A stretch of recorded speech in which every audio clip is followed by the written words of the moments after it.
ലോകപ്രശസ്ത വ്യക്തിത്വങ്ങളുടെ കഥകൾ നമുക്ക് ഒരു 3 മിനിറ്റിലും 4 മിനിറ്റിലുമായി സമ്മറൈസ് ചെയ്താലോ? ഈ കഥ എഴുതിയത് മിഷെലെ ഒബാമ ആണ്. അമേരിക്കയിലെ ആദ്യ ബ്ലാക്ക് ഫസ്റ്റ് ലേഡി. ഒരു സാധാരണ കുടുംബത്തിൽ നിന്നും ലോകം കേൾക്കുന്ന ഒരു ശബ്ദമായി തീർന്ന സ്ത്രീ. വിദ്യാഭ്യാസവും സ്വയം വിശ്വാസവും ജീവിതത്തിൻ്റെ ദിശ മാറ്റാമെന്ന് സ്വന്തം അനുഭവങ്ങളോടെ അവൾ ലോകത്തോട് വിളിച്ചു പറയുന്നു. ബിക്കമിങ് എന്ന പുസ്തകം ഒരു പ്രശസ്ത വ്യക്തിയുടെ വിജയകഥ മാത്രമല്ല, ഇത് ഒരു സാധാരണ കുടുംബത്തിൽ നിന്ന് ആരംഭിച്ച് സ്വന്തം തിരിച്ചറിവ് കണ്ടെത്തിയ ഒരു സ്ത്രീയുടെ ജീവിതയാത്ര കൂടിയാണ്. മിഷേൽ ഒബാമ ചിക്കാഗോയിലെ ഒരു ചെറിയ വീട്ടിലാണ് വളർന്നത്. അച്ഛൻ രോഗബാധിതനായിരുന്നു.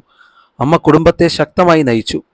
പണമോ വലിയ സൗകര്യങ്ങളോ ഇല്ലായിരുന്നെങ്കിലും വിദ്യാഭ്യാസത്തിന് പ്രാധാന്യം നൽകുന്ന ഒരു കുടുംബമായിരുന്നു അത്.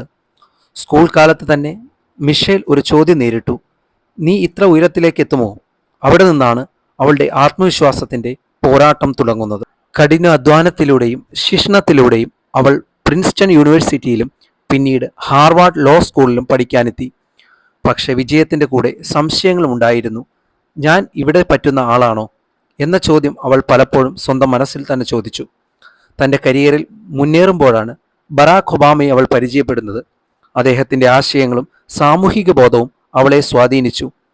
വിവാഹം, കുടുംബജീവിതം, മക്കളുടെ വളർച്ച എല്ലാം ഒരുമിച്ച് കൊണ്ടുപോവുക എളുപ്പമായിരുന്നില്ല. ബറാക് ഒബാമ പ്രസിഡന്റ് സ്ഥാനത്തേക്ക് എത്തിയപ്പോൾ മിഷേൽ ഒബാമ ആ രാജ്യത്തിൻ്റെ ഫസ്റ്റ് ലേഡിയായി. പക്ഷേ അവൾ ആ പദവിയെ ഒരു അലങ്കാരമായി മാത്രം കണ്ടില്ല. കുട്ടികളുടെ ആരോഗ്യ സംരക്ഷണം, വിദ്യാഭ്യാസം, സ്ത്രീകളുടെ ആത്മവിശ്വാസം, ഇവയിലെല്ലാം അവൾ സജീവമായി ഇടപെട്ടു. പൊതുവേദികളിൽ പ്രശംസയും വിമർശനവും ഒരുമിച്ച് അവൾ നേരിട്ടു. എന്നിരുന്നാലും അവൾ സ്വന്തം മൂല്യത്തിൽ നിന്ന് പിന്മാറിയിട്ടില്ല. സ്വയം വിശ്വസിക്കുക എന്നതാണ് അവളുടെ ശക്തി. ബിക്കമിങ് നമ്മളോട് പറയുന്ന ഏറ്റവും വലിയ സന്ദേശം ഇതാണ്: വിജയം ഒരിടത്തേക്ക് എത്തുന്ന കാര്യമല്ല, സ്വന്തം ജീവിതത്തെ പഠിച്ചുകൊണ്ട് ഇരിക്കുന്ന ഒരു പ്രക്രിയയാണത്. നമ്മൾ എവിടെ നിന്നാണ് ആരംഭിച്ചതെന്നതിൽ കാര്യമില്ല, നമ്മൾ ആരാകാൻ തയ്യാറാകുന്നു എന്നതാണ് ഏറ്റവും പ്രധാനപ്പെട്ടത്. ബിക്കമിൽ മിഷേൽ തന്നെ പറയുന്നു: ചെറുപ്പത്തിൽ മിഷേൽ പിയാനോ ക്ലാസ് പഠിക്കുകയായിരുന്നു. അവൾ പതുക്കെ പഠിക്കുന്ന കുട്ടിയായിരുന്നു. ക്ലാസ്സിലുണ്ടായിരുന്ന ചില കുട്ടികൾ വേഗത്തിൽ പഠിച്ച് മുന്നേറിയത് അവളെ വിഷമിപ്പിച്ചു. ഒരിക്കൽ മിഷേൽ തൻ്റെ അമ്മയോട് പറഞ്ഞു, അവരെക്കാൾ താൻ പിന്നിലാണെന്ന് തോന്നുന്നു.